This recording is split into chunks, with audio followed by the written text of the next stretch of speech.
You missed that whole like amazing introduction, and this is going to be on YouTube. Anyway, what we're going to start to do today is we're going to tackle prompts. Okay, I know that most other teachers don't agree with the methodology that I use, the setting up of how to respond to a prompt, and that's why I want you to ask questions like, why is it that you want us to go this way? Why is it that you're suggesting this particular method? Okay, we're going to start with poetry. Okay, that's the one that we're going to discuss today, and then we will also be looking at prose and drama if we get a chance. I want to stay away from multiple choice questions because that's what we're prominently doing in class. Okay, so we're going to focus on essays, and of course extra credit for coming, and hopefully I'll continue to bake more stuff. All right. Today's poem that we're going to explicate, not very interesting. As you can see, it comes from the 17th century, but that's the one we chose because it was one of the more recent tests. So we'll take a look at that, all right? Let me close the door here real quick. P.S. I'll also be writing this essay, okay? I'll write this essay, and then I'll post that up for you guys on Vision. All right, so first of all, AP Central. I'm going to give you this, this site is already up on Vision. This is that amazing site that gives us the release tests, gives us the student responses to those particular essays, and it actually evaluates those essays. So, for instance, if I were to click on it, which I've already done, look at that. Okay, I know it's really small, but it gives you student responses right here. Gives you the score distributions. It talks about why it was scored or how it was scored, the specific rubric that it uses, and it goes from 2013, last year, all the way down to 2003. You can't ask for anything else. I mean, anything better. That's great. And that pretty much pertains to most of your classes, and I know that some of your teachers have already discussed that with you. Okay? So this is for the free response questions. Remember, on the actual day of the exam, you're going to have multiple choice, and as we've also discussed, you're going to have 3 essays that you have to respond to within 2 hours. Okay? 3 essays, 2 hours. So how do I want you to split that up? Okay? Ideally, the first essay that you're going to get, essay 1, is going to be about poetry. Okay? Now, what you're going to get is you're either going to get 1 poem that you're going to have to explicate, or you're going to have to write a comparative analysis on 2 poems. Yikes, right? We all love comparative analysis. And I'll be posting a video on comparative analysis later on. We've gone over that in class. I've given you those notes, but let's post a video on that anyway, right? Essay number 2 will be on prose. They will give you a passage, okay? And you will have to analyze that passage based on the question that they ask you, okay? And then finally is your free response question. My handwriting is getting better and better as the days go on, right? You're like, what is that? Is that an R? Free response, okay? That's where you can use any piece of literature that you want to answer the question that they give you. We've gone over free response questions before. You've had to do them for independent reading projects, okay? So you are well prepared for those questions. You can use any piece of literature that you want, all right? So how do I want you guys to be prepared? Well, to be honest with you, I think that you should get 60 minutes, give yourself 60 minutes to write essay 3. I really do. This one is going to be the most difficult one. Why? Because the literature is not in front of you. You're going to have to do everything from memory. So you're going to have to memorize passages. Yes, Rachel. So is it better to memorize? There's a host meeting at this time in Lab 107. Host not meeting, like Lab not 107. include textual support, or to get the textual support that you put quotes wrong? Okay.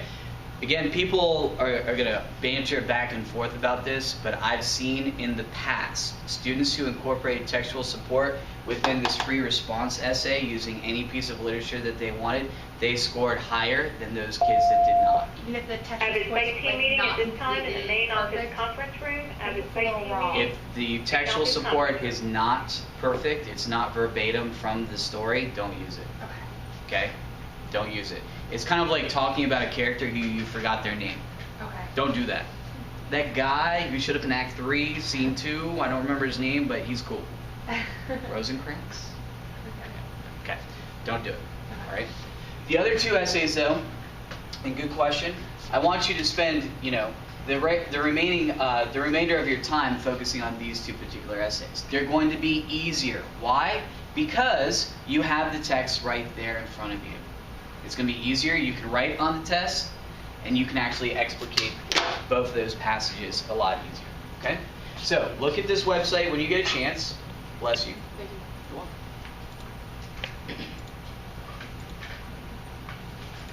So let's discuss poetry like I said first. How do you respond to a prompt? We all know that I want you to attack the prompt. I don't want fluff.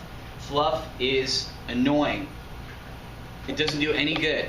And it turns off your reader, to be honest with you. From the very beginning, remember who's scoring your essays. These people who've been teaching literature for years and they consider themselves experts. You need to come across as though you're an expert and that your opinion is valid and that you're right. So you need to attack the prompt right away. Well, how do you do that? Well, what you need to do is this. You must decide on the topic of the literary work. What is it that you want to discuss? This meeting will begin at this time in room 131. This write board better meeting, when we room 131. feel like we understand the topic really well. So if I, for instance, say, Kendra, write about satire, and you're like, I don't really know anything about satire. Catch-22 is cool, but I don't feel like I'm a complete master of satire. Then you're not going to feel comfortable, and you're going to get a little bit edgy, and you're not going to like what you produce. Okay? So find something within the literary work. Granted, you have to hone in on your essay, as we're going to see. You have to hone in and answer their question, but focus on the thematic work that you are comfortable with, and then subtly weave in what they're asking for within the question. So, choose an abstract concept like unrequited love, freedom, abuse, jealousy, self-pity, or apathy that the work explores, and then finish this sentence. Okay? The genre or book by the author is about this. Okay? You always want to use that. So, for instance, the poem that we chose for today is Thou Blind Man's Mark by the amazing Sir Philip Sidney. Okay? Written in the 16th century, sorry, not in the 17th century. But we're going to take a look at that poem, all right? So that's what we would be writing about. The poem, Thou Blind Man's Mark by Sir Philip Sidney is about, and we'll finish that sentence, all right? Next, what you need to do is this. You need to then pop in your opinion statement regarding humanity or the human condition. Okay? It's not enough for us to be able to just say, blah. This is what the poem's about. Case rested. I mean, we're done. We're done. I mean, what did we see yesterday with the Supreme Court? Just to tie in current events. What did the Supreme Court rule on yesterday? Come on, guys. It's going on YouTube. Affirmative action, right? They ruled that the state courts could pretty much decide whether or not they should uphold affirmative action or not. Interesting. I hope that that's something that you guys discuss in your government class today, tomorrow. If not, you should question your government teacher about that, I think. Because that's pretty major, isn't it? It's major. So, anyway. What does this poem have to do with the human condition? It's not enough to just read the poem and go, wow, that was just so beautiful. I want to go out and I want to skip school, frolic in the meadow, and I want to read more poetry. Bring on William Blake. Bring on Wordsworth. I mean, that's just what everyone wants to do. E. Cummings, maybe. He's a little bit profound, but okay? So we need to bring in the human condition. So let's take a look at the poem, all right? Let's look at the poem. It reads... And we'll read the poem. How many times do I want you to read the poem, by the way? 4. Definitely 4 times. Well, Mr. Cruzia, that's impossible because when we're in the AP setting, they're going to tell us to be quiet, don't open our mouths, don't say anything. How do we do this? You lip it, really. I mean, you sit there and you go. I mean, you have to. You have to. In order to get the rhythm, okay? In order to get the fluency, in order to hear the poem inside your head. Okay? We're lucky right now we get to read it out loud. Okay? Here we go. Thou blind man's mark, thou fool's self-chosen snare. Fond fancies, scum and dregs of scattered thought, bands of all evils, cradle of causeless care, that web of will whose end is never wrought. Desire, desire, I have too dearly bought, with price of mangled mind thy worthless ware. Too long, asleep thou hast me brought. Who should my mind to higher things prepare? But yet, in vain thou hast my ruin sought. In vain thou madest me to vain things aspire. In vain thou kindlest all thy smoky fire. For virtue hath this better lesson taught, within myself to seek my only higher. Desiring not, but how to kill desire. Okay, right now some of you are going, it's 8:15, I have no idea what in the world is going on. Some of you are going, I caught desire and that was about it. So that's why we read it 3 more times, okay? And we're going to be picking out certain things. We'll come back to human condition in just a moment. But we're going to be looking for tone. We're going to be looking for figurative language, imagery, structure, point of view, speaker, title, and again, things that pop out at you. What vocab pops out at you? Because you need to cite that text. For you to write an essay with not citing any of these lines or any of these words, you just can't score well. It's going to be impossible. So you need to find these things. Who thinks that they have figured out what the established tone is of this? Kendra. Kind of angry, kind of contemptuous. So those are the first things that stood out in your mind. And that's useful even if you change your mind upon the third reading. So you would make notes on there. You'd sit there and say, this dude is mad. He's angry. He wants to squash desire somehow. Okay? Or he wants to rewrite how desire should work, or whatever. Okay? Your first inclination towards, what exactly he's saying, you should write down on the paper. Because how do you express that later on? You sit there and go, upon looking at this the first time, one might see this, but later on, one might change their mind and actually see what Sir Philip Sidney's saying. Okay? Bravo. Okay? So put that down. All right? What about figurative language? It's the 16th century, man. They didn't have that.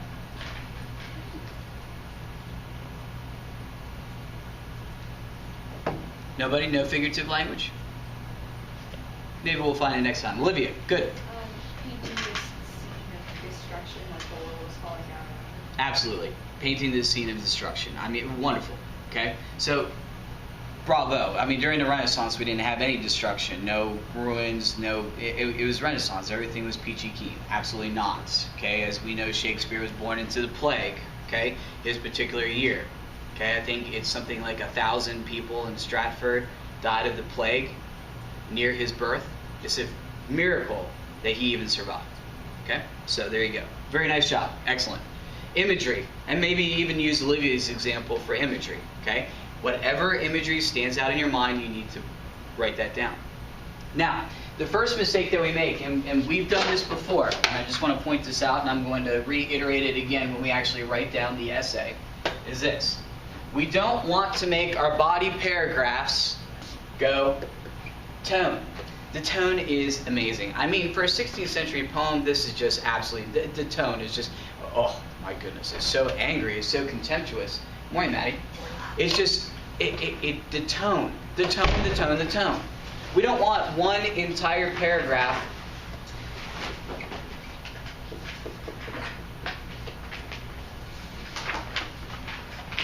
We don't want an entire paragraph on tone. Why? Why? It is boring. And aren't you grasping at straws at that point? I mean, once you get past the anger, you go, but he's a little bit more mellow in this line, man. And then back to anger. Moving on. Imagery is the next thing we should talk about because figurative language isn't important. We don't want separate paragraphs on each one of these things. So how do we construct this essay? Group the things together. I like that. What else?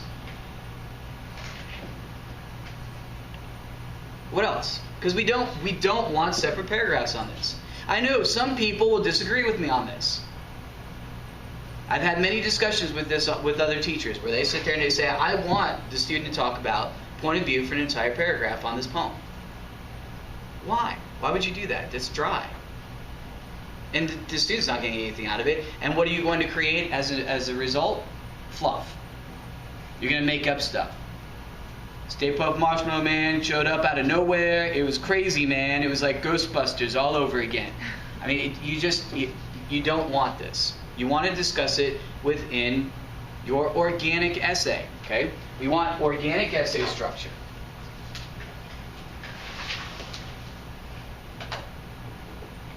And how many paragraphs do you need to answer this prompt? As many as you need to answer the question, okay?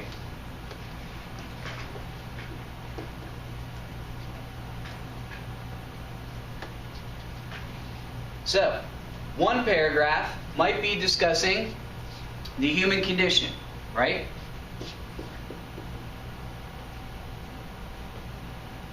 And we'll get to that, okay? And within it, you'll talk about what? You can talk about tone.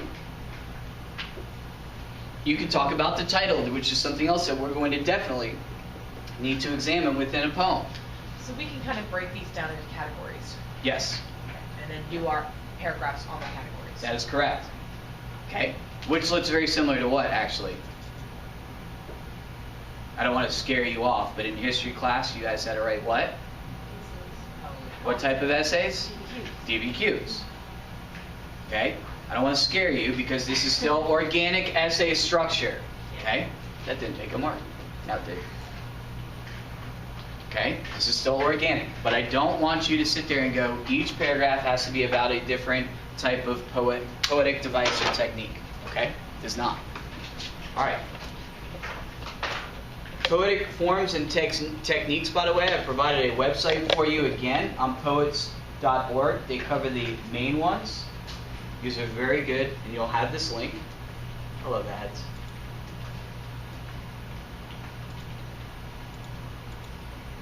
Oh, look at these. These are wonderful. We've seen anaphora before. How many times? Like a bajillion, right? That's all we talk about. Bloody anaphoras again. We have ballads. We've seen ballads before. Okay? A blues poem. We saw that with Langston Hughes, obviously. The bop. We will discuss the bop. It's not just a dance from the 50s. We'll discuss cinquains, dramatic monologues, okay? Elegies. Elegies, of course, are what? Similar to a eulogy. As it says, it usually discusses someone who's passed away, usually in a positive light. Okay? We have epics, Beowulf, right? Okay, so we have all these different things, and when we move over, we see a few other ones. Trilots are beautiful. We'll talk about those too. Okay, Tonkas are good too. Not just a type of truck, obviously, but there you go. All right, just kidding. Tonka is spelled differently. But anyway, so we'll be looking at those, okay, in order to help us out.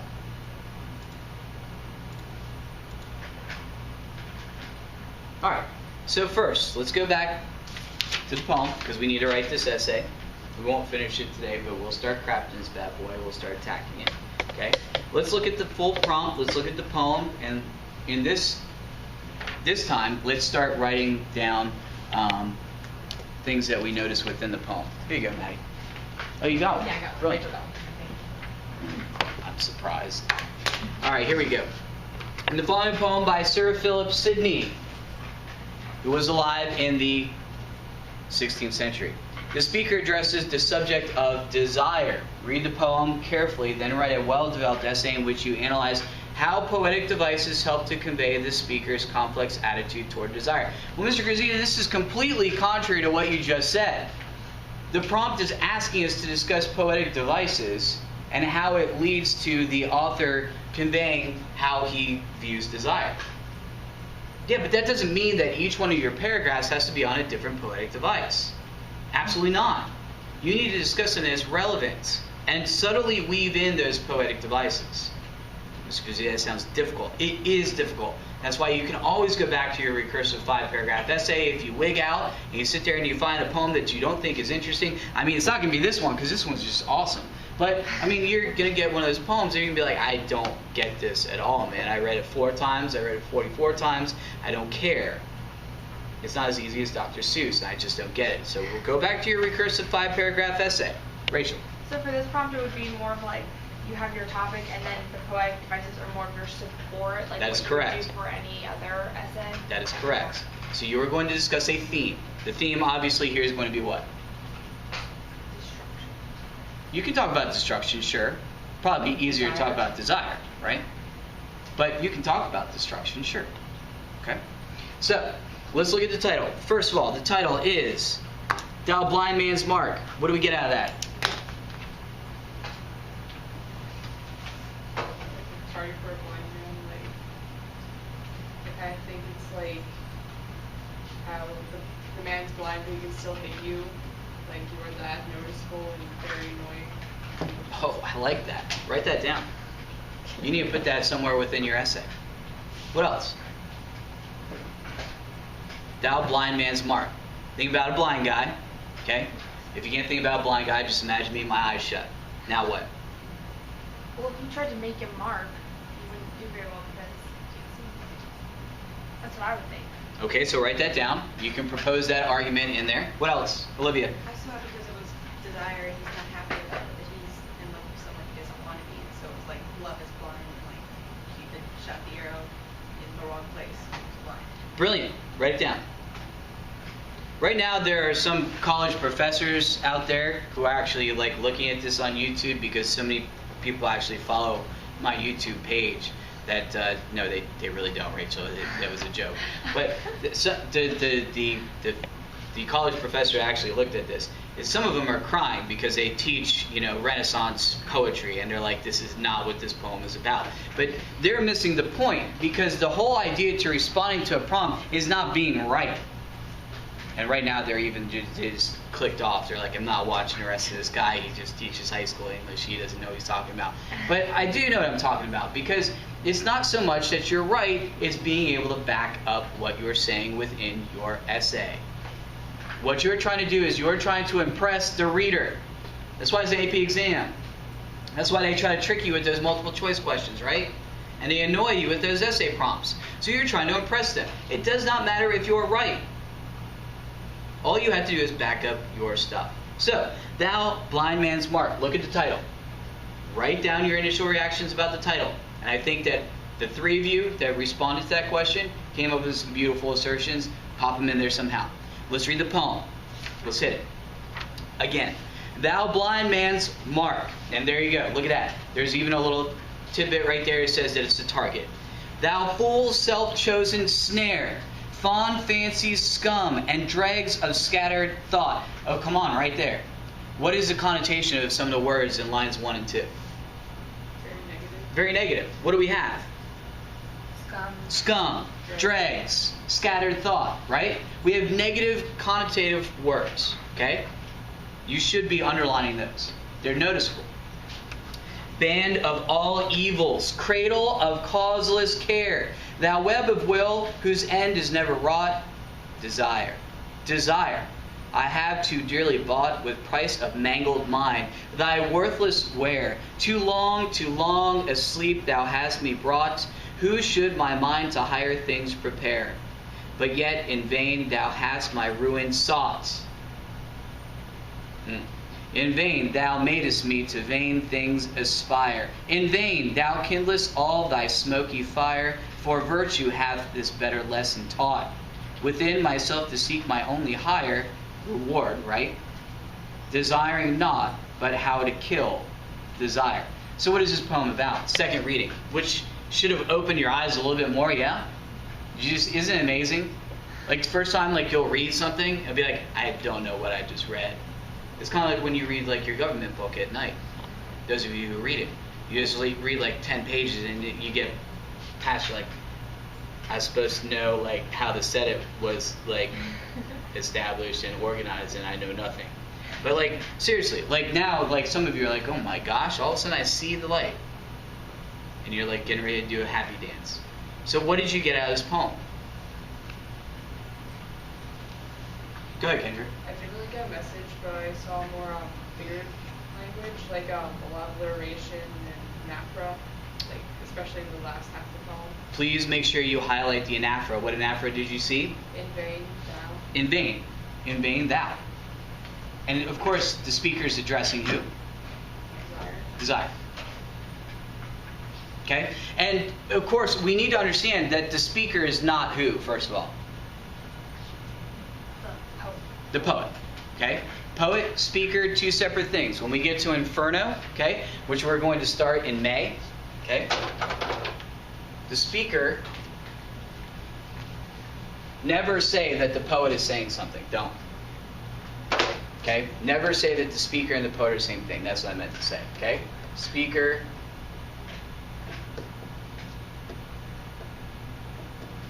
Okay? You understand, there are certain poets out there that take on the persona of a fictional character that they create, and then they speak. Cool? Alright. So, locate the independent clauses in the poem and read them individually. They will often not end at the ends of the lines, okay? Like they used to in elementary school. Roses are red, violets are blue, Maddie is silly, and so are you. I mean, it's just beautiful. Like, that's the way poetry should always be. Notice any that are questions. For each independent clause, underline the subject once and the verb twice. Okay? And again, if you've not diagrammed sentences, if you don't feel like you're a master at that, then try to avoid it. Okay? I don't want you to say that the predicate nominative is the subject of that particular sentence and get it completely wrong. Okay? But here it's obvious that the speaker is addressing desire. Place boxes around vivid words. Okay? As I told you to do in line 2. Okay, we had scum, we have dregs. Kendra pointed out the anaphora, that's important. Okay? Complex words are good. If you're not going to be able to look up words that you don't know on the test day. This is just something that would be good on in a regular analysis, obviously. Underline the words and write synonyms above the words in the poem if you can figure them out. If you can't figure them out, tread lightly. If you can't do the etymological breakdown of the word, tread lightly. Okay? Note figurative language like similes, metaphors, personification, symbol, and allusion, but again, do not make those the entire paragraph. Don't just sit there and go, the similes are, and they're quite amazing, I'll tell you what. I've never seen so many likes or as's thrown about. It's such an organized, beautiful, just phonetic masterpiece. I mean, it's just, it's like watching Sesame Street. It's just beautiful. It's beautiful chaos. Just don't do it, okay? Circle them and draw an arrow to the comparison or explain the comparison if it's implied. Make notes in the margin, okay? Kind of like William Blake's Tiger, William Blake's The Chimney Sweeper, okay? All those things.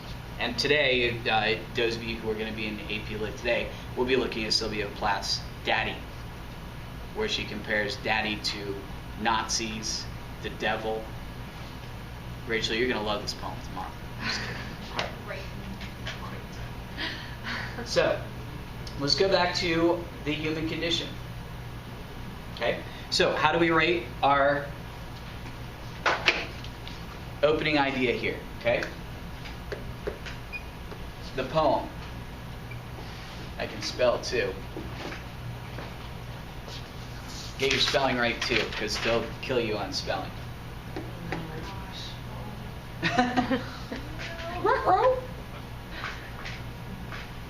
What do you mean they'll kill you? Or are they going to come to my house? Or like, is it going to be like really bad? When I say kill, that's figurative language for marking up your essay and giving you a lower score. Yes. I No. was thinking myself, yes.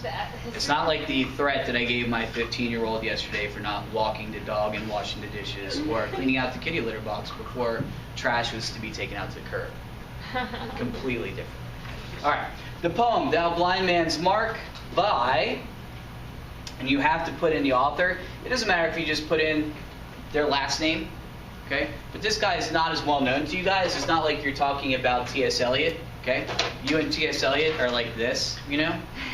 You and Sylvia Plath after today, I mean, you're just going to be like, Syl, what's going on? Right? But, like, you're not like that with Sir Philip Sidney. So you might want to put Sir Philip Sidney, okay? Is about what? Desire. I mean, how much simpler can it get? Is about desire. And reveals what? Kendra. Desire is really paradoxical. I mean, the speaker really doesn't like it, but he still has it and wishes to get rid of it. Like, it's a paradox or an oxymoron. Okay. And reveals that. Can I create a sentence for you? Desire itself now I'm going to steal from you, is paradoxical.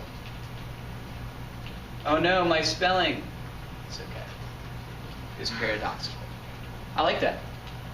Okay? You might want to make this a semicolon. Right now, Miss Rader is just like throwing something at me. If she's hearing me down the hall, she hates semicolons, but I think that this would actually help if you completed what you were trying to say. I think it would be totally fine. Reveals desire itself is paradoxical. Man desires and yet simultaneously hates that desire. I like that. Okay? Here, we'll just keep it. Shouldn't it be reveals that? Well, I put the pronoun in there. You're right. Okay? It's always good to have an antecedent sometimes, and so I just pop that bad boy in there. But that's easy, okay? So now you have essentially what? A thesis statement. Now, your organic essay is going to be completely around what? The idea that desire is paradoxical and not the similes do this and the metaphors do this and personification, oh my goodness. I've never seen animals take on human-like characteristics like this. No. We're going to be discussing how desire is paradoxical. Okay, go ahead. So you would say, like, in this poem, and then, like, desire is paradoxical because of the simile used in this line, or whatever. You know, like, is that how you would do it, or? I'm going to show you how we are going to do it, okay? But this is exactly what our thesis needs to be. Okay? This is our entire focus. Once you establish this, the rest of the paper should be easy if we're writing organically, okay? And again, if you need to, fall back on your, we don't need this. Someone wrote it down, right?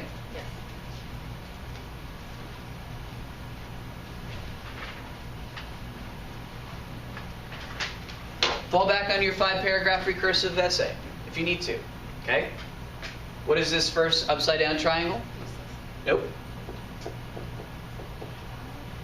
Intro, right? And how do you start your intro? With a hook, or With catch. With a catch, right? A question, quote, or interesting fact, right? I mean, that's just brilliant. I mean, that's the way to grab that reader.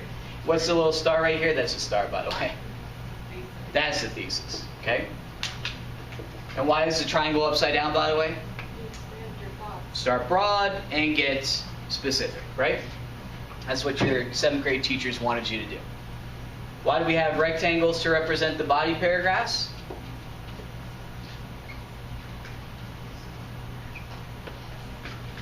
Why? Because they can be interchanged whenever you want, okay? If you think, you know what, I really think that this one should be first and this one should be second, and no, let's go back. This one's, they're interchangeable. Your teachers did that on purpose. And your transitions are pretty much what decide what's going to be first, second, or third. Okay? And then finally, to end this one big roundabout essay, that's why it's called recursive, you do what right here? In conclusion, what? In conclusion, restate a thesis. I mean, that's so easy, isn't it? I mean, you love this formula. This is the best formula ever. That's why you guys like it. It's cool.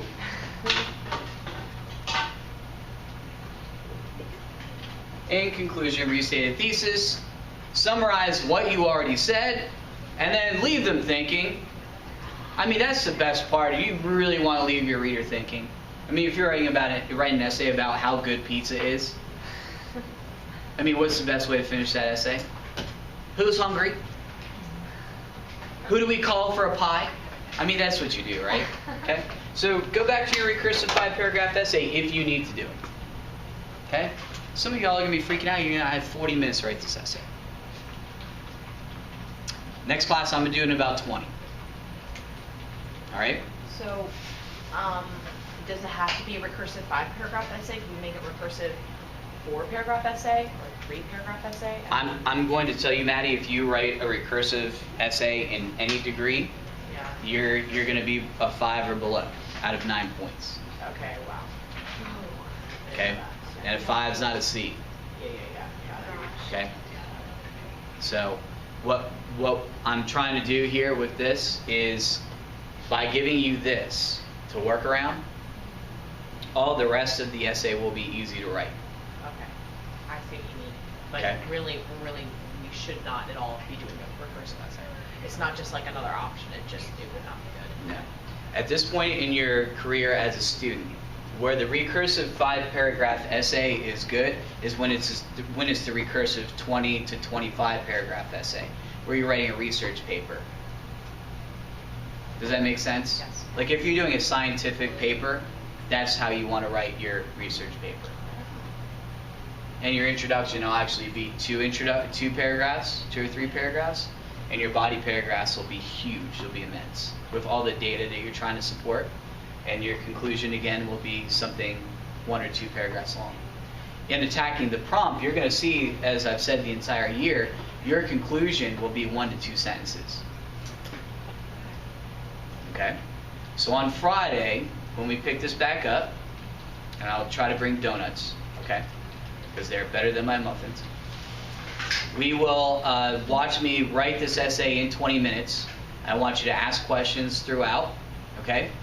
And then I'll go through some other strategies that I think that you should incorporate. And then I will post that essay on this Prezi and make the Prezi available for you on Vision. Okay? So this is session 1. Any other questions before I have you leave?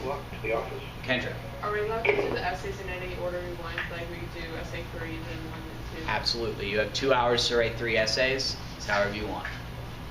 Okay? What about the multiple choice ones?